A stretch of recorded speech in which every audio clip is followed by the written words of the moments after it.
बच्चे के बॉडी को जब जला हुआ एक कार में पाया गया तब लोग जो है वो हताश हो गए, चिल्लाने लगे, चीखने लगे। लेकिन उसके बाद तस्वीर एक और निकल करके सामने आती है जहां पर पटना के अटल पथ पर हो हंगामा जो है वो हो जाता है। इसके बाद ये सवाल उठना लाजमी है कि ये हो हंगामा आखिर कैसे हुआ। अब इस हो हंगामे के बीच में बिहार के स्वास्थ्य मंत्री मंगल पांडे पिस जाते हैं। मंगल पांडे के जो पर्सनल गाड़ी होती है वो गाड़ी का शीशा पीछे से पूरे तरीके से क्षतिग्रस्त कर दिया जाता है। अब इसमें कई लोग जो है वो संलिप्त थे और इसको लेकर के पटना एसएसपी कार्तिकेय के शर्मा ने बड़ा खुलासा किया है। चुनावी साल में सरकार के चेहरे को धूमिल करने के लिए ये पूरी कोशिश जो है वो की गई और ऐसे में आपको बताएं तो इसको लेकर के पटना एसएसपी कार्तिकेय के शर्मा का एक बड़ा बयान निकल करके सामने आया। उन्होंने साफ तौर पे कहा है कि कई लोग जो है वो मिले हुए थे, उपद्रवी लोगों के कारण ये जो हुआ है, पूरे काम को अंजाम दिया गया, वारदात को दिया गया अंजाम। और इसमें पैसे दे करके किस तरीके से डीलर को बुलवाया गया और इसमें वकील और वार्ड पार्षद श्वेत रंजन वकील जो है उनका और वार्ड पार्षद का इसमें पूरे तरीके से हाथ है।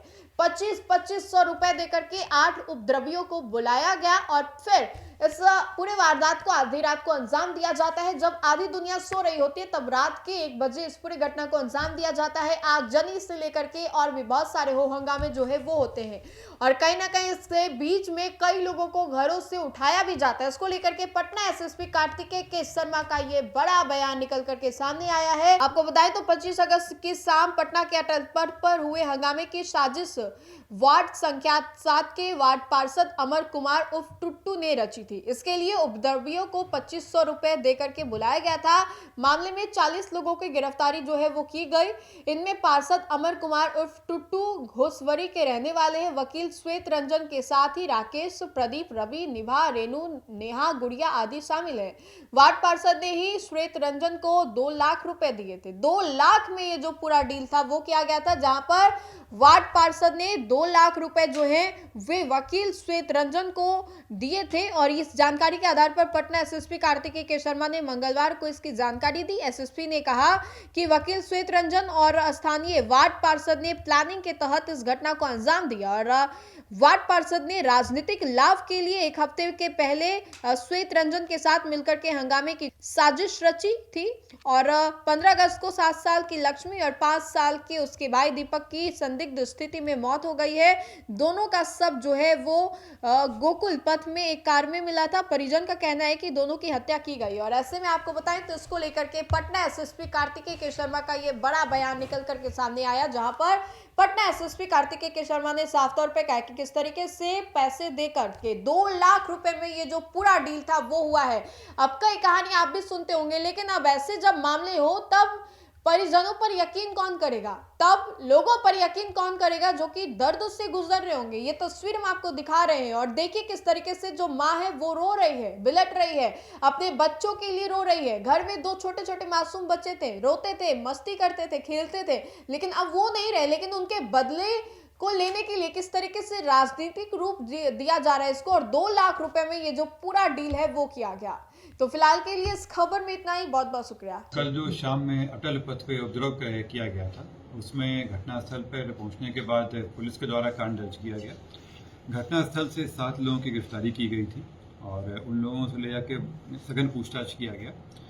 सघन पूछताछ करने के बाद रात में पुलिस के द्वारा विभिन्न जगहों पर रेड छापेमारी की गई और कुल 62 लोग 55 रात में आज सुबह में और कुल मिला के 62 लोगों को हिरासत लेके पूछताछ किया जा रहा है। इनमें कुछ वहाँ के लोकल रहने वाले हैं और कुछ लोगों को बाहर से भी लाके उपद्रव कराया गया था। इस पूरे मामले में जो 2 मेन षड्यंत्रकर्ता थे वो वहाँ के लोकल वार्ड पार्षद टुट्टू नाम से हैं। इनके द्वारा एक व्यक्ति हैं श्वेत रंजन जो मूल रूप से घोसवरी के रहने वाले हैं, परंतु वो हरिहर चंबल में बोरिंग रोड के पास में वो अपना पेशे से अधिवक्ता बताते हैं, परंतु उनका मूल रूप से काम यही है कि वो लोगों को इकट्ठा करके जगह जगहों पर जाकर धरना प्रदर्शन करते हैं। इसमें टुट्टू के द्वारा उनसे संपर्क किया गया था 1 हफ्ता पहले और उनके बीच में हुआ था कि इसको एक बड़ा राजनीतिक तुल दिया जाना है और इसी क्रम में जब कुछ दिन पहले भी घटना करने की कोशिश की थी परंतु वो हो नहीं पाया था। कल जो श्वेत रंजन है ये कुछ लोगों को बाहर से अपनी गाड़ी से लेकर आए और उन लोगों के द्वारा वहाँ पे जो वार्ड पार्षद है उनकी मदद से जो लोकल लोग हैं उनमें अफवाह फैलाई गई और उनको ले जाकर वहाँ ऑब्जर्व कराया गया। और जो श्वेत रंजन के आदमी थे उन्हीं व्यक्तियों के द्वारा वहाँ पे आगजनी का काम भी किया गया, पथराव भी किया गया। और इसके अलावा वहाँ पे जो पत्थरबाजी पुलिस पे हुआ था, सारा काम उनके द्वारा किया गया। इसमें वहाँ की कुछ महिलाओं भी सम्मिलित थी जिनको गिरफ्तार कर लिया गया है। इसका जो वार्ड पार्षद थे उनका मूल मकसद इसका राजनीतिक लाभ उठाना था और वो चाह रहे थे कि इसमें अपना टीम बनाया जाए और जो श्वेत रंजन है उनको उसमें पैसे भी दिए गए थे। उनकी एक मंशा ये भी थी कि अगर इसमें कुछ मुआवजा मिलता है तो उसमें भी उनको हिस्सेदारी मिले। इसी को लेकर पूरा कार्य किया गया था। घटना करने के लिए जो लोगों को बाहर से बुलाया गया था उनमें से भी कुछ की गिरफ्तारी की गई है और ये जो पूरी भीड़ बेकाबू हो गई फिर उनके कंट्रोल में नहीं रहा तो वो भी भाग रहे थे और भागने के क्रम में इन सबकी गिरफ्तारी हुई है। जो दोनों मुख्य षड्यंत्रकर्ता हैं उनकी गिरफ्तारी हो चुकी है। इसके अलावा जो 62 अन्य लोग हैं उनको भी पूछताछ के लिए लाया गया है।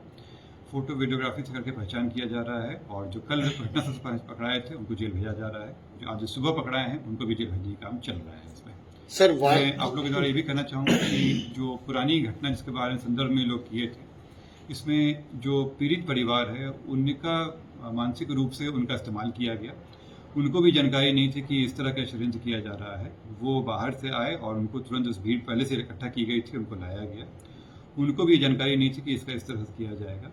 पुलिस के द्वारा उनके साथ जो भी पोस्टमार्टम रिपोर्ट आया सब साझा किया गया था। मेरे द्वारा आप लोगों को भी बताया गया है इसमें कि क्या चीज़ घटनाएं हुई हैं, किस तरह की चीज़ें रिपोर्ट आई हैं।